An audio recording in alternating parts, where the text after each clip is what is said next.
روزنامہ 92 نیوز کے مطابق وزیر اعظم عمران خان کی ہدایت پر وفاقی کابینہ نے ملکی تاریخ میں پہلی مرتبہ قادیانیوں کو نیشنل کمیشن برائے اقلیت میں بطور غیر مسلم شامل کرنے کی اصولی منظوری دے دی تھی، اور اس طرح ان کو وہ سب اقلیتی حقوق مل جاتے جو باقی سب اقلیتوں کو حاصل ہیں، یعنی اپنی مرضی کی عبادت گاہ وغیرہ کا حق۔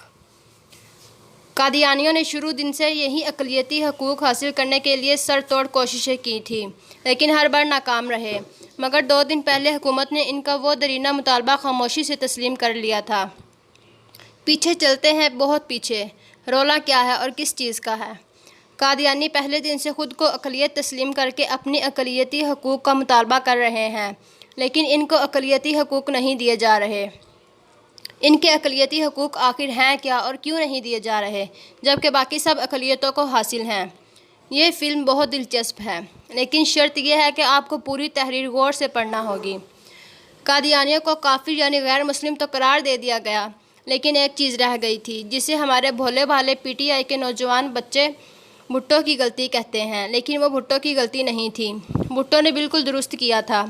وہ چیز جو رہ گئی تھی وہ یہ تھی، ان کو غیر مسلم تو قرار دے دیا گیا تھا، لیکن ان کا مذہب کیا ہوگا، ان کی عبادت کیسے ہوگی، ان کی عبادت گاہ میں بلانے کا طریقہ کیا ہوگا، ان کی دینی کتاب کون سی ہوگی، اور ان کی عبادت گاہ کا نام کیا ہوگا، یہ فیصلہ نہیں کیا گیا تھا۔ اس نے یہ چیز آنے والے وقت پر چھوڑ دی، لیکن یہ حکم تھا کہ وہ اپنی عبادتیں اور عبادت گاہیں مسلمانوں جیسی نہیں کریں گے، تاکہ دوسرے لوگ دھوکہ کھا کر ان کو مسلمان نہ سمجھ بیٹھیں۔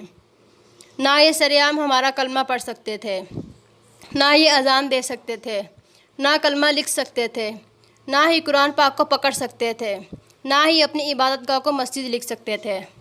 کافر قرار دینے سے پہلے یہ ہماری نماز پڑھتے تھے، ہمارے قرآن کو اپنی کتاب کہتے تھے، ہمارے روزے جیسے روزے رکھتے تھے، ہماری مسجد جیسی مسجد ہوتی تھی جسے یہ مسجد کہتے تھے، لیکن کافر قرار دینے کے بعد اب سب کچھ بدل گیا تھا۔ اب ان کو چاہیے تھا کہ ہمارے دین کی جان چھوڑ دیتے، ہماری نماز بھی چھوڑ دیتے، ہمارے قرآن کو بھی چھوڑ دیتے، ہماری مساجد کی جان بھی چھوڑ دیتے۔ یہ اپنا نیا نبی بناتے، ہمیں کوئی اعتراض نہیں تھا۔ یہ اپنی نئی کتاب ایجاد کر لیتے، ہمیں کوئی اعتراض نہیں تھا۔ یہ اپنی الگ اذان ایجاد کر لیتے، ہمیں کوئی اعتراض نہیں تھا۔ یہ اپنی الگ طرح کی عبادت بنا لیتے، ہمیں کوئی اعتراض نہیں تھا۔ یہ اپنی الگ عبادت گاہ بنا لیتے، ہمیں کوئی اعتراض نہیں تھا۔ یہ ان کے لیے بہت سخت سزا تھی، یہ معاملہ ان کے لیے موت کے جیسا تھا۔ یہ سرعام دوسرے مذاہب کی طرح عبادت کرنا چاہتے تھے، روزے رکھنا چاہتے تھے، اذانیں دینا چاہتے تھے، لیکن جب سے کافر قرار دے دیے گئے تھے تب سے یہ سب بند ہو گیا تھا۔ پولیس ان کے علاقوں میں گشت لگانے لگی، ان کے گھروں، مکانوں، دفتروں، اسکولوں اور عبادت گاہوں سے کلمہ طیبہ اور اللہ کا نام مٹایا جانے لگا۔ جہاں جہاں سے بھی شک پڑتا کہ یہ مسلمان شو ہوتے ہیں، وہ نشان مٹا دیے گئے۔ اگر کوئی قادیانی کلمہ پڑھتا پکڑا جاتا تو پولیس اسے حوالات میں ڈال دیتی۔ اذان دینے کی کوشش کرتے یا سرعام پہلے کی طرح نماز پڑھنے کی کوشش کرتے تو پولیس ان کو اٹھا کر جیل بھیج دیتی۔ رفتہ رفتہ ان کی زندگیوں سے اسلام نکال دیا گیا۔ یہ بات میرے ننھے منھے فیس بک کی بچے نہیں جانتے۔ قادیانیوں کے لیے یہ سب کسی طرح قابل قبول نہیں تھا۔ ان کے پاس ایک آپشن تھا کہ قادیانیت سے توبہ کر کے اسلام کی طرف لوٹ آتے، لیکن بدقسمتی سے وہ اس طرف بھی نہیں آتے تھے۔ میں ننھے منھے فیس بک کی بچوں کو بتانا چاہتی ہوں کہ پولیس آج بھی کسی قادیانی کو اذان دیتے یا تلاوت کرتے پکڑ لے تو اسے سیدھا جیل بھجوا دیتی ہے۔ سن 73 سے لے کر 1984 تک 11 سال گزر گئے۔ قادیانی اس دوران کوشش کرتے رہے کہ ہمیں اقلیت ہی سمجھ لیا جائے، کافر ہی سمجھ لیا جائے، لیکن ہمیں دوسرے غیر مسلموں کے برابر حقوق دیے جائیں، ان کی طرح سرعام عبادت کا موقع دیا جائے، اور یہ ہو نہیں سکتا تھا۔ ان کو ہر جگہ سے مایوسی کا سامنا کرنا پڑا۔ سن 1984 انہوں نے خود کو اقلیت منوانے، اقلیتی حقوق حاصل کرنے کے لیے عدالت کا دروازہ کھٹکھٹانے کی کوشش کی۔ عدالت نے بتایا کیونکہ یہ مذہبی معاملہ ہے اسے شرعی عدالت میں لے جایا جائے۔ چنانچہ وفاقی شرعی عدالت میں درخواست دائر کر دی۔ اس کا حوالہ نمبر یہ ہے: شرعیت درخواست نمبر 17I 1984، شرعیت درخواست نمبر 2L 1984۔ یہ درخواست 2 قادیانی افراد کی طرف سے تھی، جن کے نام یہ ہیں: مجیب الرحمان وغیرہ بنام وفاقی حکومت۔ نمبر 2، ریٹائرڈ عبدالواجد وغیرہ بنام اٹارنی جنرل پاکستان۔ اس شرعی عدالت کے جو جج صاحبان کیس سن رہے تھے ان کے نام یہ ہیں: جسٹس فخر عالم چیف جسٹس، چودھری محمد صدیق جسٹس، مولانا ملک غلام علی جسٹس، مولانا عبدالقدوس قاسمی جسٹس۔ کیس میں وکلاء کے علاوہ جن علماء نے وکلاء کی مدد کی ان کے نام یہ تھے: قاضی مجیب الرحمان، پروفیسر محمد احمد غازی، محمد صدر الدین رافی، علامہ تاج الدین حیدری، پروفیسر محمد اشرف، علامہ مرزا محمد یوسف، پروفیسر محمد طاہر القادری۔ مسلمانوں کی طرف سے پیش ہونے والے وکلاء کے یہ نام تھے: حاجی شیخ غیاث محمد advocate, mister Muhammad Zaman advocate, doctor سید ریاض الحسن گیلانی ایڈوکیٹ۔ کیس میں قادیانیوں کا موقف تھا کہ کیونکہ ہمیں اقلیت قرار دے دیا گیا ہے لیکن اس کے باوجود ہمیں اپنے طریقے کے مطابق عبادت کرنے کی اجازت نہیں دی جا رہی۔ انہوں نے موقف اختیار کیا تھا کہ ہر انسان کو اپنے مذہب پر چلنے اور مذہبی رسومات عبادات کا حق حاصل ہوتا ہے۔ پاکستان کے اندر باقی سب اقلیتوں کو بھی یہ حق حاصل ہے لیکن صرف قادیانیوں کو عبادت کرنے کا موقع کیوں نہیں مل رہا؟ یہ قادیانیوں کی انتہائی خوفناک چال تھی۔ وہ اس درخواست میں خود کو غیر مسلم تو تسلیم کر رہے تھے لیکن بدلے میں جو کچھ مانگ رہے تھے وہ بہت خوفناک تھا۔ اگر ان کو اقلیتی حقوق کے تحت عبادت کی اجازت مل جاتی تو وہ صرف نام کے قادیانی رہ جاتے لیکن ان کو سبھی اجازتیں حاصل ہو جاتی جن کے تحت وہ مسلمانوں کی طرح عبادات بھی کرتے، مسجدیں بھی بناتے اور ہر وہ عبادت کرتے جو مسلمان کرتے ہیں۔ قادیانیت کے حوالے سے ملکی تاریخ کا یہ سب سے بڑا مقدمہ تھا جس میں بظاہر یہ لگ رہا تھا کہ مسلمان یہ مقدمہ ہار جائیں گے۔ اس کی وجہ یہ تھی کہ دنیا کے کسی مذہب، قانون اور آئین میں نہیں لکھا ہوا کہ کسی شخص کو اس کی اپنی مرضی کے مطابق عبادت کرنے کا حق نہیں دیا جائے۔ خود پاکستان کے آئین و قانون اور اسلام میں بھی ہر شخص کو مرضی سے عبادت کرنے کا حق حاصل ہے اور اپنی عبادت کا تعمیر کرنے پر بھی پابندی نہیں ہے۔ پھر اپنی عبادت گاہ کو اپنی مرضی کے نام سے بھی پکارنے کا حق ہے۔ سکھ اپنا گردوارہ بنا سکتے ہیں، اس کا نام گردوارہ رکھ سکتے ہیں۔ ہندو مندر بنا سکتے ہیں، مندر کو مندر کہہ سکتے ہیں۔ عیسائی گرجا بنا سکتے ہیں، اسے گرجا کہہ سکتے ہیں۔ لیکن قادیانیوں کو مسجد بنانے کی اجازت نہیں تھی، نہ ہی اپنی عبادت گاہوں کو مسجد کہنے کی اجازت تھی۔ کیس کی سماعت چلتی رہی، کئی ماہ گزر گئے، دونوں جانب سے دلائل کے انبار لگا دیے گئے، چھوٹے سے چھوٹے نقطے پر بحث کی گئی اور آخرکار شرعی عدالت نے 12 اگست 1984 کو مقدمے کا فیصلہ سنا دیا۔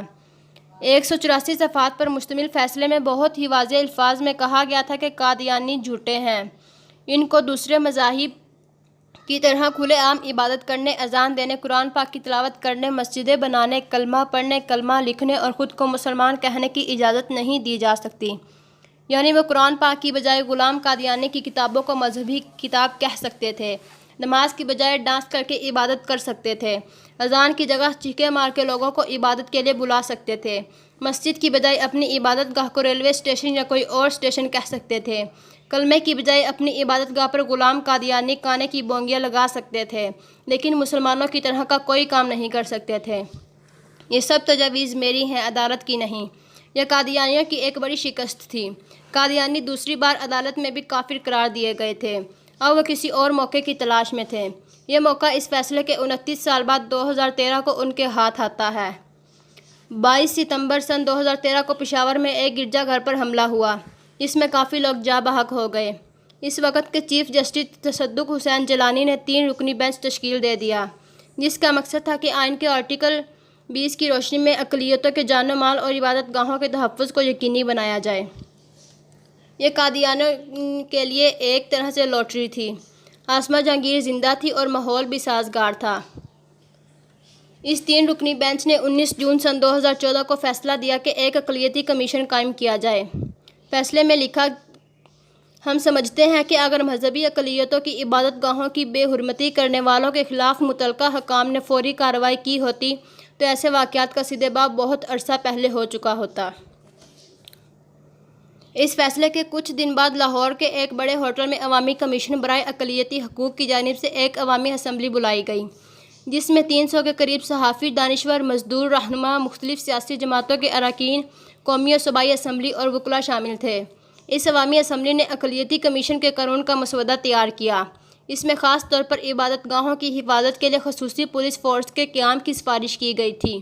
یعنی قادیانیوں کی وہ عبادت گاہیں جن کی پولیس نگرانی کرتی تھی کہ وہاں کوئی قانونی خلاف ورزی تو نہیں ہو رہی، وہیں پولیس اب ان کا تحفظ کرتی۔ یہ اقلیتی کمیشن تمام اقلیتوں کی عبادات کی آزادی کے لیے قائم کیا گیا۔ 2018 میں اگست کی 10 تاریخ کو اقلیتوں کے قومی دن کے موقع پر لاہور میں اقلیتوں کے ایک نمائندہ کنونشن میں پاکستانی حکومت سے مطالبہ کیا گیا تھا کہ وہ فی الفور اقلیتوں کے حقوق کے تحفظ کے لیے ایک بااختیار قومی کمیشن قائم کرے۔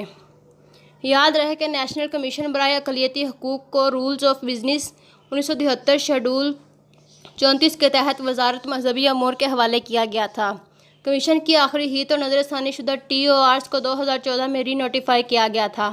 بعد ازاں سپریم کورٹ کے مندرجہ بالا فیصلے کی ہدایت پر کمیشن کو ایک بار پھر 3 سال کے لیے نوٹیفائی کیا گیا۔ اب موجودہ حکومت نے کہاں پر آ کر چالاکی دکھائی اور قادیانیوں کو اس میں شامل کیا؟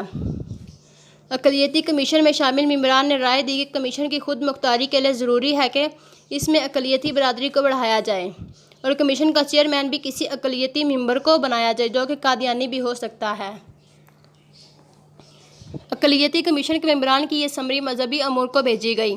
پوائنٹ نمبر 1، وفاقی کابینہ نے مذہبی امور کی جانب سے جمع کرائی گئی سمری نیشنل کمیشن برائے اقلیت کی تشکیل نو کی سمری کو اصولی طور پر منظور کرتے ہوئے کمیشن کے لیے اصول متعین کیے کہ کمیشن ممبران کی اکثریت کا تعلق اقلیتی برادری سے ہونا چاہیے۔